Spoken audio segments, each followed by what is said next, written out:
Somen sir কই? এই সমন ভাই হ্যাঁ বলেন। ডাকাত কত দেখা গাড়ি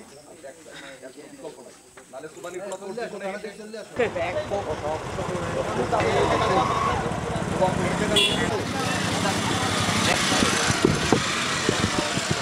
তাইলো আবার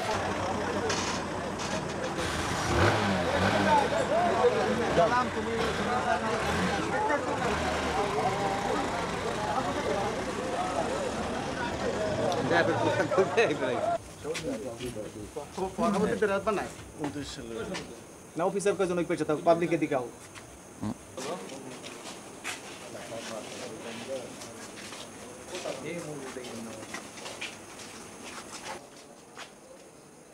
আমি একটা নিরপরাধী, আমি ওকে ধরাই দিয়ে আমার অপরাধ দিছে, আমি একেবারে নিরপরাধী। হ্যাঁ আমি নিরপরাধী স্যার।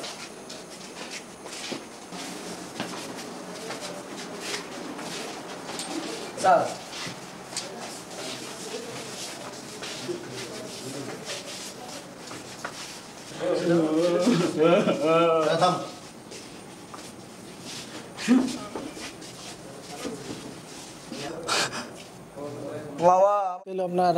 আপনার বাট্টা বাজারে সামনে টাস খেলায় সেই জায়গায় যাই আপনার মনে করেন চারজন টাস খেলায়, তাকে বলছি যে আপনারা টাস খেলান কেন?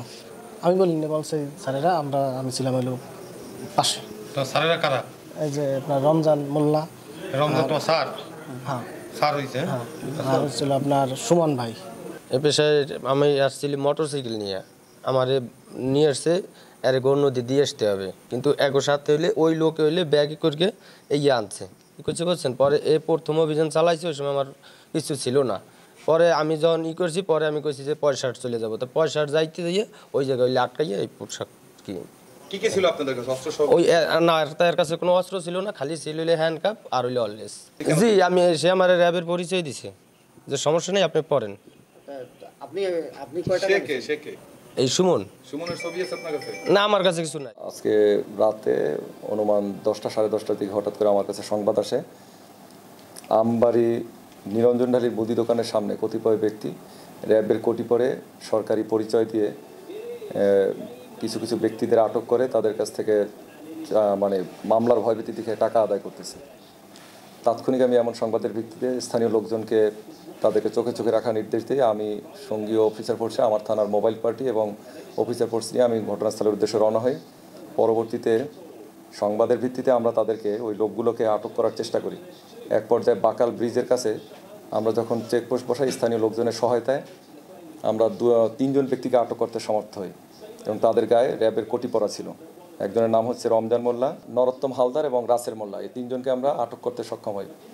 পরবর্তীতে তাদের কাছ থেকে র্যাবের কোটি এবং তারা যে একজনের কাছ থেকে 3জন চঞ্চল কুমার নামে একজনের কাছ থেকে 1500 টাকা এবং বিপুলধারী নামে একজনের কাছ থেকে 3100 টাকা নেয়, সেই টাকা আমরা উদ্ধার করতে সক্ষম হই।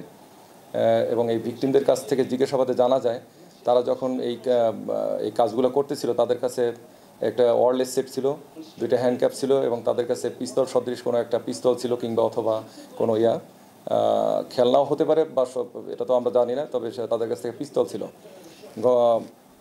আসামিদেরকে জিজ্ঞাসাবাদে তারা জানায় যে তাদের সাথে সুমন নামে একজন ব্যক্তি ছিল, যে এই সুমন মোটরসাইকেল যোগে এই যেসব আলামতের কথা বলা হয়েছে সে একটি ব্যাগে করে নিয়ে পালিয়ে গেছে।